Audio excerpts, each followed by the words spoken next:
আসসালামু আলাইকুম। প্রিয় দর্শক, অন্য মঞ্চের আলাপ চাইতে আপনাদের সকলকে আমন্ত্রণ। বাংলাদেশের সামরিক অভিযানের ব্যাপারে ফয়সালা নিয়ে ফেলেছে ভারত। প্রবল মত এমনও চলছে আছে ভারতের নেতৃত্বের উঁচু মহলে, যারা চাইছে ৭১-এ যে দেশ দখল করে নিয়েছিল ভারতীয় সেনা, যে ভূখণ্ডকে ভারতের হাতে তুলে দিয়ে চলে গিয়েছিল পাকিস্তান, সেই ভূখণ্ডে নিজেদের ন্যায্য অধিকার পুনরায় কায়েম করবে ভারত। বাংলাদেশ সেনা প্রতিরোধ করবে? ভারতের সেনার সামনে বাংলাদেশের সেনা সেই প্রতিরোধ বালির বাঁধ। ভারত যদি অধিগ্রহণের পক্ষে ভোটাভুটি চায়, এবং সেটা করবার ইচ্ছাও নাকি আছে, তাহলে দেখা যাবে বেশিরভাগ মানুষ বলবে আমরা ভারতের একটি অঙ্গরাজ্য হয়ে থাকতে চাই। ধর্ম, হিন্দুদের অধীনতা মানবে বাংলাদেশের মুসলিম জনতা, এইটা বলছেন? কেন মানবে না? বাংলাদেশে যত মুসলিম আছে তার চেয়ে অনেক বেশি মুসলিম আছে ভারতে। ভারতের একাধিক রাজ্য মুসলিম সংখ্যাগরিষ্ঠ। তারা কি ভালো নেই? ভালো আছে, বাংলাদেশের থেকে অনেক অনেক গুণ বেশি ভালো আছে। বেশ বুঝতে পারছি এই প্রতিবেদনের শিরোনাম দেখে চমকে গেছেন আপনি। খবরটা যখন প্রথম আসে আমার কাছে, আমি নিজেও কম চমকে যাইনি। ভেবেছি এ আবার কি রকম পাগলের মতো কথা। বাংলাদেশ আবার কি করে ভারতের যুদ্ধে যে তার সম্পত্তি হয়? ১৯৭১-এর মুক্তিযুদ্ধে ভারত তো বাংলাদেশের মুক্তিযোদ্ধাদের সহায়ক শক্তি ছিল মাত্র। সে কি করে বাংলাদেশের মালিক হবে? ৫৪ বছর হলো জন্ম নিয়েছে বাংলাদেশ, কিন্তু এমন আজগুবি কথা তো কোনোদিন শুনিনি। এমনকি এমন অদ্ভুত দাবি তো কোনোদিন করেনি ভারত। তাহলে আজ এমন কথা কেন? আবার শোনা যাচ্ছে নিজের সম্পত্তি শুধু বলে দাবি করা নয়, নিজের সম্পত্তির দখল নেয়ার কথাও নাকি ভাবছে ভারত। এটাও তো আরেক অদ্ভুত কথা। দুনিয়া থেকে আন্তর্জাতিক আইন কানুন সব উঠে গেল। যে সূত্র থেকে পেলাম খবরটা, তাকে জিজ্ঞেস করলাম মানে কি এসব কথার? মানে বলতে কোন যুক্তিতে এসব কথা ভাবা হচ্ছে বা বলা হচ্ছে।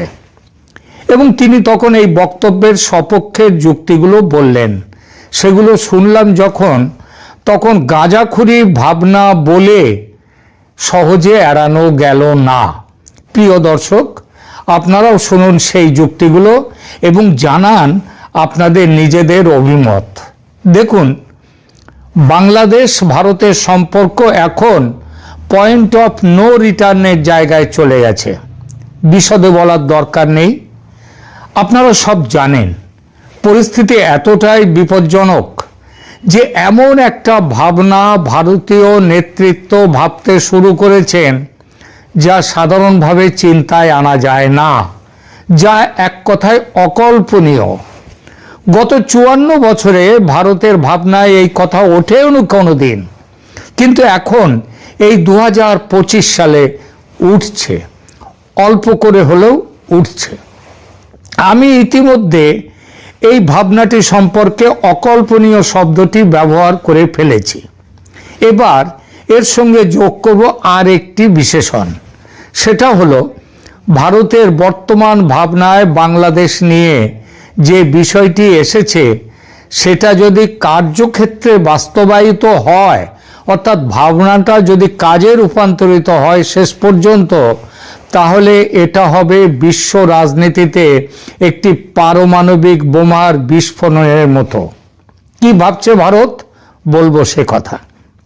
তবে তার আগে কয়েকটি বিশেষ বিষয়ের দিকে আপনাদের দৃষ্টি আকর্ষণ করব। প্রথমে ৭১-এর যুদ্ধ। এই যুদ্ধটা কার বা কাদের মধ্যে ছিল, কেন ছিল?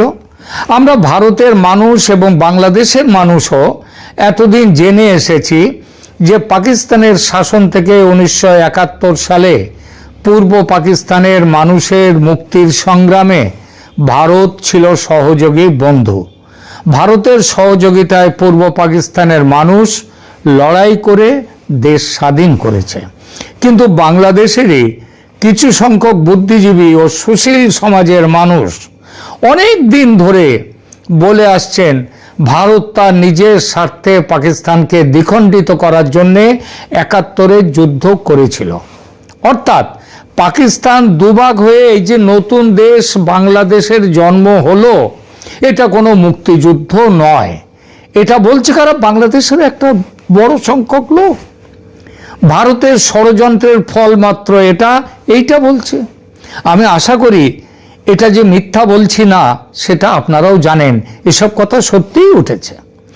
এই যে ন্যারেটিভ, এটা যে নতুন করে হঠাৎ এসেছে তা নয়, বেশ কিছু বছর ধরেই শোনা যাচ্ছিল।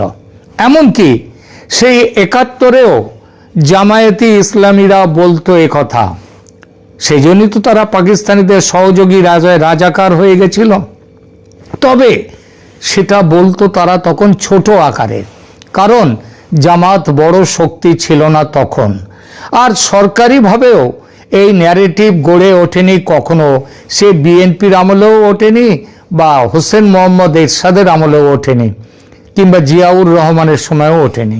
তা একেবারেই যা উঠেছিল সেটা একেবারেই বেসরকারি স্তরে।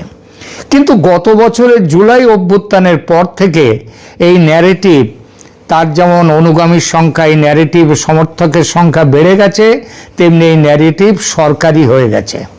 বর্তমান শাসক হয়ে যারা আছেন তাদের সহযোগী ইসলামী দলগুলি, এনসিপি, এবি পার্টি ইত্যাদি, এবং সেই সঙ্গে বাংলাদেশের এক বড় সংখ্যক বুদ্ধিজীবী ও সুশীল সমাজের মানুষ স্পষ্টভাবে ঘোষণা করেছেন মুক্তিযুদ্ধ বলে আসলে কিছু নেই, ছিল না। ভারতের চক্রান্তেই পাকিস্তান দ্বিখণ্ডিত হয়েছে, যার সহজ অর্থ হলো বাংলাদেশের জন্ম হয়েছে মুক্তিযুদ্ধের ফলে নয়, ভারতের ষড়যন্ত্রে। ভারত পাকিস্তানকে যুদ্ধে হারিয়ে বাংলাদেশের এই পাকিস্তানকে বাংলাদেশ থেকে, মানে পূর্ব পাকিস্তান থেকে তাড়িয়েছে। এই কারণে রিসেট বাটন পুশ করে মুক্তিযুদ্ধ মুছে ফেলার কসম খেয়েছেন সরকারের প্রধান মোহাম্মদ ইউনূস স্বয়ং, এবং তার সঙ্গে আছে যে দলগুলি তারাও। এদের মধ্যে বিএনপি দলটিকেও কিছু পরিমাণে নেওয়া যায়, কারণ বিএনপি অনেকটা কীরকম জানেন? বিএনপি অনেকটা হলো সেই জলে নামবে কিন্তু চুল ভেজাবে না গোছের রাজনীতি করে। তারা মুক্তিযুদ্ধের পক্ষে যেমন, তেমনি আবার পাকিস্তানের পক্ষে। মুক্তিযুদ্ধের বিরোধী জামাত, তাদেরকেও শয্যাসঙ্গী করেছে এরা। অর্থাৎ সেই যে আছে না স্বর্ণলতায়, আমি দুধও খাবো তামাকও খাবো, স্বর্ণলতা নয়, এটা অন্য একটি আলালের ঘরে দুলালে উপন্যাসে আছে কথাটা। এই জন্য বাংলাদেশ ভারতের কাছে ৭১-এর ঋণ তো স্বীকার করেই না, বরং আবার নতুন করে বাংলাদেশ পাকিস্তান হতে চাইছে। পূর্ব পাকিস্তান ভারতের সঙ্গে শত্রুতা এবং পাকিস্তানের সঙ্গে মিত্রতা, এই হলো বর্তমান বাংলাদেশের নীতি। এ কারণেই ভারতের বিরুদ্ধে অকথা কুকথার বন্যা, ভারতের পূর্ব উত্তর পূর্ব অংশ দখল করে নেয়ার হুমকি, ভারতের বিচ্ছিন্নতাবাদীদের বাংলাদেশে আশ্রয় দেয়া, ভারতীয় হাই কমিশনারকে লাথি মেরে বিদায় করা, আর পুরো ভারত জুড়ে তাদের সেই সাম্রাজ্য তৈরি করা, এইসব কথাগুলো উঠছে প্রকাশ্যে। এসব কথা যে শুধু নাবালকরা বলছে তা নয়, অবসরপ্রাপ্ত সেনাকর্তারা সমেত বাংলাদেশ অন্তর্বর্তী সরকারের উপদেষ্টারা, এমনকি স্বয়ং প্রধান উপদেষ্টা নোবেলজয়ী ডক্টর মোহাম্মদ ইউনূস পর্যন্ত একই কথা বলছেন, ভাষার কিঞ্চিত বদল ঘটিয়ে। এই প্রেক্ষিত মাথায় রেখে আসুন ৭১-এ আবার ফিরে যাই। যুদ্ধ হয়েছিল ভারত ও পাকিস্তান এই দুই দেশের মধ্যে। ১৯৭১-এর ১৬ই ডিসেম্বর পাক বাহিনী আত্মসমর্পণ করেছিল যুদ্ধে পরাজিত হয়ে। নিয়াজির নেতৃত্বে পাকিস্তান ৯৩,০০০ সেনা সমেত বশ্যতা স্বীকার করে ভারতের জগজিৎ সিং অরোরার বাহিনীর কাছে একটি শান্তি চুক্তির মাধ্যমে। এই চুক্তির সময়, চুক্তি স্বাক্ষরের সময় সেখানে কিংবা কাছে পিঠে কোথাও কি মুক্তিযোদ্ধাদের কোনো নেতাকে দেখেছেন, কোনো সেনানীকে দেখেছেন? না। কারণ পাকিস্তানি জেনারেল নিয়াজি বলেছিলেন, আমরা ওই পূর্ব পাকিস্তানে যারা পাকিস্তানের বিরুদ্ধে করছে, লড়াই ঘোষণা করেছে, আমরা তাদের কাছে হারিনি, আমরা হেরে গেছি ভারতের সেনার কাছে।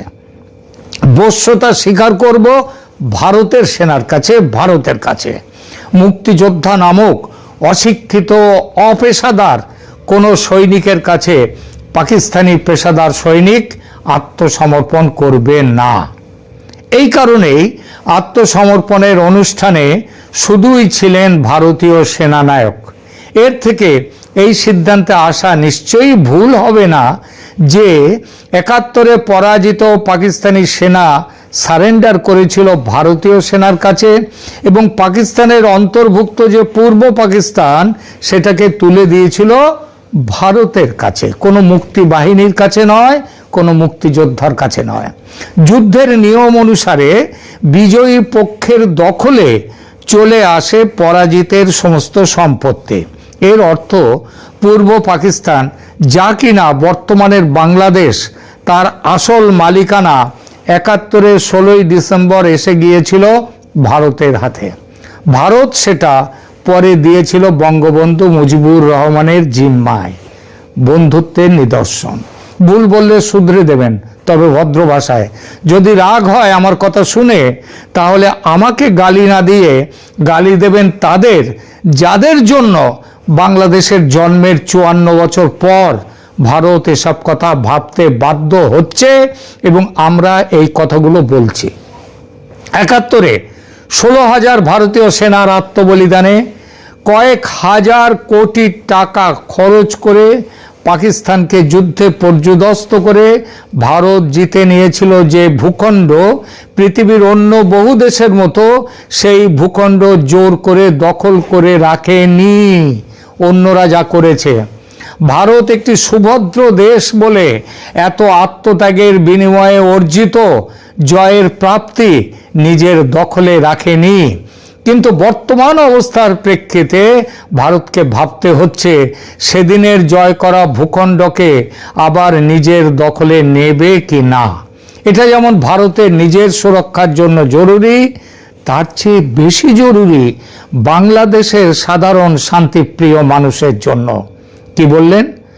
সারা পৃথিবী জুড়ে ছিছি করবে সবাই, ভারতের সমালোচনা করবে, জাতিসংঘের সনদ এবং আন্তর্জাতিক কানুন অনুযায়ী এটা ঘোর বেআইনি, এইটা বলছেন? ঠিক, খুব ঠিক কথা বলছেন।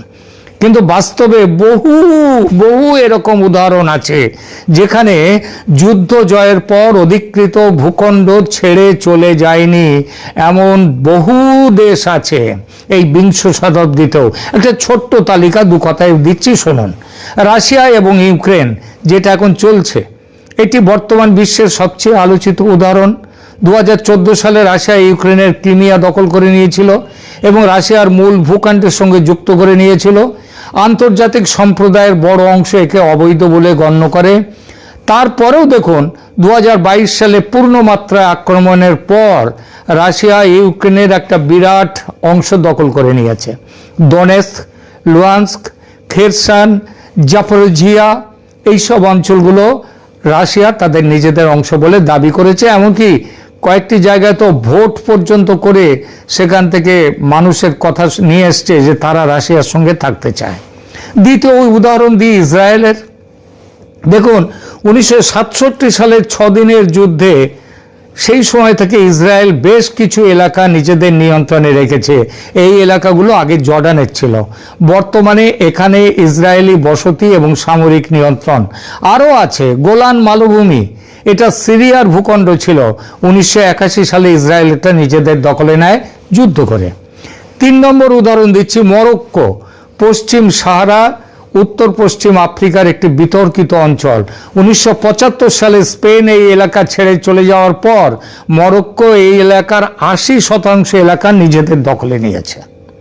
এরপরে আসি, এগুলো কিন্তু সবই কিন্তু জাতিসংঘ, সারা বিশ্ব তার প্রতিবাদ করেছে, কানে তোলেনি কেউ। চতুর্থ উদাহরণ দিই তুরস্ক। ১৯৭৪ সালে সাইপ্রাসে একটি অভ্যুত্থানের প্রতিক্রিয়ায় তুরস্ক দেশটির উত্তর অংশে তুরস্ক এসে এই দেশটির সাইপ্রাসে সামরিক অভিযান চালায়, অনেকটা বাংলাদেশের মতো। পূর্ব পাকিস্তান বাংলাদেশ। এরপর থেকে সাইপ্রাস দ্বীপের একটা অংশ তুরস্ক দখল করে নেয়, যার নাম এখন হচ্ছে তুর্কি রিপাবলিক অফ নর্দার্ন সাইপ্রাস, যা কেবল তুরস্ক ছাড়া আর কোনো দেশ পৃথিবীর যাকে স্বীকৃতি দেয়নি। আন্তর্জাতিকভাবে এটা এখনো সাইপ্রাস প্রজাতন্ত্রের অংশ, কিন্তু দখলে আছে কার? তুরস্কের। এরপরে দেখুন ভারতের ঘরের মাঠে আসুন এবার। 1962 সালের ভারত চীন যুদ্ধের পর থেকে চীন ভারতের এক বিশাল ভূখণ্ড, যার নাম আকসাই চীন, নিজেদের দখলে রেখেছে। এবং এই অঞ্চলটা কিন্তু কম নয়, 38,000 বর্গ কিলোমিটার, যা সুইজারল্যান্ডের মতো একটি দেশের মতনই বড়। আকসাই চীন ছাড়াও অরুণাচল প্রদেশের পর্যন্ত চীন বলছে যে এটা তাদের অংশ। তাদের সেই দাবি এখনো করে যাচ্ছে। তাতে কে কি, পৃথিবীর কে কোথায়? রাশিয়ার সিকিউরিটি কাউন্সিলের পার্মানেন্ট মেম্বার চীনও তাই। সুতরাং কে কি বলবে সেটা আদৌ কোনো বিষয় নয়। আর পূর্ব পাকিস্তান বা বাংলাদেশের ক্ষেত্রে ভারতের তো ন্যায্য অধিকার আছে। ওই যে আগেই বললাম, 71-এর যুদ্ধের পর পরাজিত পাকিস্তান তার এই পূর্ব পাকিস্তানকে ভারতের হাতে তুলে দিয়ে চলে গিয়েছিল। ভারত সেটা তুলে দেয় বন্ধু মুজিবুর রহমানের হাতে, এবং ভালো মানুষের মতো মুজিবুর রহমানের কথায় সমস্ত সেনা প্রত্যাহার করে ফিরে এসেছিল। 1 ইঞ্চি জমি নিজেদের দখলে রাখেনি। তারপরেও হচ্ছে কিনা বলা হচ্ছে ভারত প্রভুত্ববাদী, ভারত শোষণ করছে বাংলাদেশকে, লাথি মেরে তাড়ানো হবে ভারতের হাই কমিশনারকে। বাংলাদেশের বর্তমান নেতৃত্ব যা করছে ভারতের বিরুদ্ধে, তাতে ভারত একান্ত সভ্য ও ভদ্র দেশ বলে চুপ করে আছে। কিন্তু আর বোধহয় ভদ্র থাকা সম্ভব হচ্ছে না ভারতের পক্ষে। গত পরশুর প্রতিবেদনে বলেছিলাম, বাংলাদেশের সামরিক অভিযানের ব্যাপারে ফয়সালা নিয়ে ফেলেছে ভারত। সেনাকে সবুজ সংকেত দিয়ে দিয়েছেন ভারতের রাষ্ট্রপতি, যে কোনো দিন ভারত ঝাঁপিয়ে পড়তে পারে। প্রতিবেদনে বলেছিলাম রংপুর ও চট্টগ্রাম নিয়ে নেয়ার পরিকল্পনাও আছে ভারতের। কিন্তু শুধু এটুকু নয়, একটা প্রবল মত এমনও চলছে আছে ভারতের নেতৃত্বের উঁচু মহলে, যারা চাইছে 71-এ যে দেশ দখল করে নিয়েছিল ভারতীয় সেনা, যে ভূখণ্ডকে ভারতের হাতে তুলে দিয়ে চলে গিয়েছিল পাকিস্তান, সেই ভূখণ্ডে নিজেদের ন্যায্য অধিকার পুনরায় কায়েম করবে ভারত। বাংলাদেশ সেনা প্রতিরোধ করবে। ভারতের সেনার সামনে বাংলাদেশের সেনা সেই প্রতিরোধ বালির বাঁধ। বাংলাদেশের জনগণ প্রতিবাদে ফেটে পড়বে? ফাটবে না। যেমন শেখ হাসিনার 16 বছরের ওই গত বছরের জুলাই ছাড়া বাকি অংশ জনগণ ফেটে পড়েনি, চুপচাপ বসেছিল ঘরে, তেমনই কিংবা তারা শান্তিতে ছিল, এখনো তারাই তাই থাকবে, ফাটবে না, ঘরে বসে যাবে সব। ভারত যদি অধিগ্রহণের পক্ষে ভোটাভুটি চায়, এবং সেটা করবার ইচ্ছাও নাকি আছে, তাহলে দেখা যাবে বেশিরভাগ মানুষ বলবে আমরা ভারতের একটি অঙ্গরাজ্য হয়ে থাকতে চাই। ধর্ম, হিন্দুদের অধীনতা মানবে বাংলাদেশের মুসলিম জনতা, এইটা বলছেন। কেন মানবে না? বাংলাদেশে যত মুসলিম আছে তার চেয়ে অনেক বেশি মুসলিম আছে ভারতে। ভারতের একাধিক রাজ্য মুসলিম সংখ্যাগরিষ্ঠ। তারা কি ভালো নেই? ভালো আছে। বাংলাদেশের থেকে অনেক গুণ বেশি ভালো আছে। সবচেয়ে বড় কথা, প্রতিবাদ, প্রতিরোধ, নাশকতা রোধ করার ক্ষমতা আছে ভারতের। এই চেষ্টা কি হয়নি ভারতের মাটিতে? আগে হয়েছে, কিন্তু লাভ হয়নি। ফুৎকারে উড়ে গিয়েছে সব। বাংলাদেশের বিচ্ছিন্নতাবাদীদের, জঙ্গিদের বেলাতেও ফুৎকারে উড়ে যাবে। কিন্তু যে শত্রুতা নিয়ে ভারতের পেটের মধ্যে থাকা বাংলাদেশ আর চলছে, সেটা আর থাকবে না। এটাই ভারতের স্বস্তি। রাশিয়ার প্রেসিডেন্ট ভ্লাদিমির পুতিন ভারত সফরে এসেছিলেন। তিনি ফিরে গেছেন দেশে। ভারতে অবস্থানকালে দু দেশের মধ্যে বেশ কিছু বড় রকমের সামরিক, বাণিজ্যিক ও পারস্পরিক সহযোগিতা নিয়ে চুক্তি হয়েছে। এ খবর আপনারা সবাই জানেন। ইউক্রেন যুদ্ধ চলাকালীন ভারতের এভাবে রাশিয়ার ঘনিষ্ঠ হওয়াতে আমেরিকা যে তেলে বেগুনে জ্বলে উঠেছে, সে খবরও আপনারা নিশ্চয়ই পেয়ে গেছেন। সম্ভাবনা আছে বাণিজ্য শুল্ক নিয়ে ভারতের সঙ্গে যে আলোচনা চলছিল আমেরিকার, সেই আলোচনা ভেস্তে যাওয়ার সম্ভাবনা এসেছে। আবার এমনও হতে পারে রাশিয়ার ঘনিষ্ঠতা আরও যাতে না বেড়ে যায়, তার জন্য শুল্ক চুক্তি ভারতের পক্ষে করার জন্য আমেরিকা আপাতত কিল হজম করতেও পারে। কিন্তু এখনকার আলোচনা রুশ ভারত দ্বিপাক্ষিক দেয়া নেয়ার সম্পর্ক পেরিয়ে বাংলাদেশের ওপরে কি প্রভাব ফেলছে ও ফেলতে পারে সেই বিষয়টি নিয়ে, এবং পরিস্থিতি যেখানে দাঁড়িয়ে সেখানে আগামী দিনে আমেরিকা বাংলাদেশ নিয়ে কি ভাববে এবং কোন পথে চলবে কিংবা চলতে বাধ্য হবে, এই বিষয়টি নিয়ে এখনকার আলোচনা। প্রথমেই একদম সুস্পষ্টভাবে জানিয়ে রাখছি, এই সফরকালে ভ্লাদিমির পুতিনের সঙ্গে শেখ হাসিনার সরাসরি কোনো কথা হয়নি।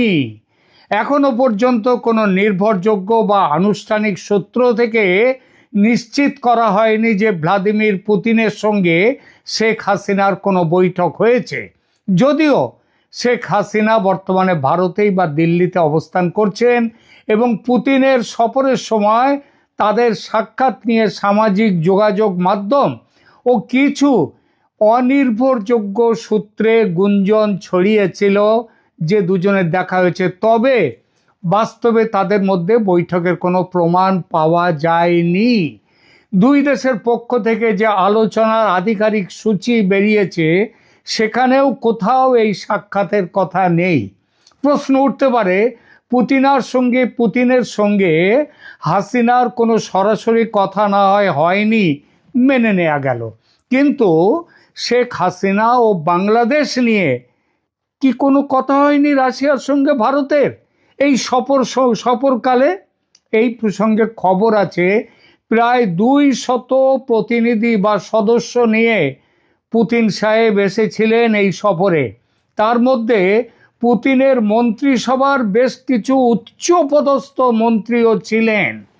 তারা যে সবসময় পুতিনের সঙ্গে সব আলোচনাতে হাজির ছিলেন এমন নয়, তারা বিভিন্ন পর্যায়ে আলাদাভাবেও বহু বৈঠক করেছেন, বহু আলোচনা ও সিদ্ধান্ত হয়েছে। এই সিদ্ধান্তের অনেকগুলোই হচ্ছে পারস্পরিক সহমতের ভিত্তিতে এবং সেগুলো মৌখিকভাবে সেগুলোকে লিপিবদ্ধ নয়।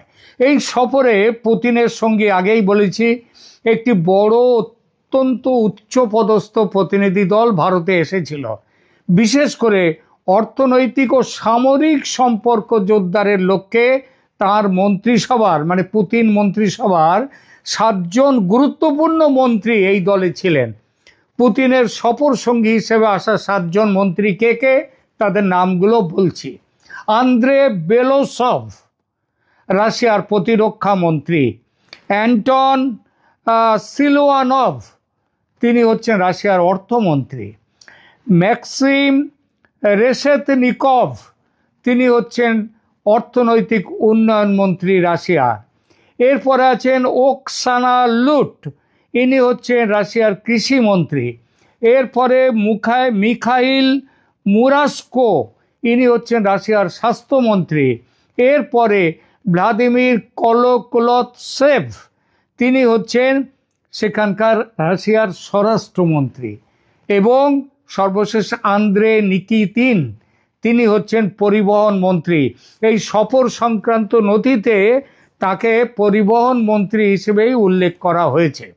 মন্ত্রিসভার সদস্যদের বাইরেও প্রতিনিধি দলে ছিলেন রাশিয়ার প্রথম উপপ্রধানমন্ত্রী, first deputy prime minister Denis Manturov, কেন্দ্রীয় ব্যাংকের গভর্নর এলভিরা নাবিউলিনা এবং রাশিয়ার রাষ্ট্রায়ত্ত তেল কোম্পানি রোসনেফট, যার উপরে আমেরিকা স্যাংশন দিয়েছে, সেই রোসনেফটের প্রধান নির্বাহী অফিসার যিনি নির্বাহী ইগর সেচিন। এদের মধ্যে বিশেষ করে রাশিয়ার প্রতিরক্ষা মন্ত্রী আন্দ্রে বেলোসভের সঙ্গে দীর্ঘ বৈঠক হয়েছে ভারতের প্রতিরক্ষা মন্ত্রী রাজনাথ সিংয়ের।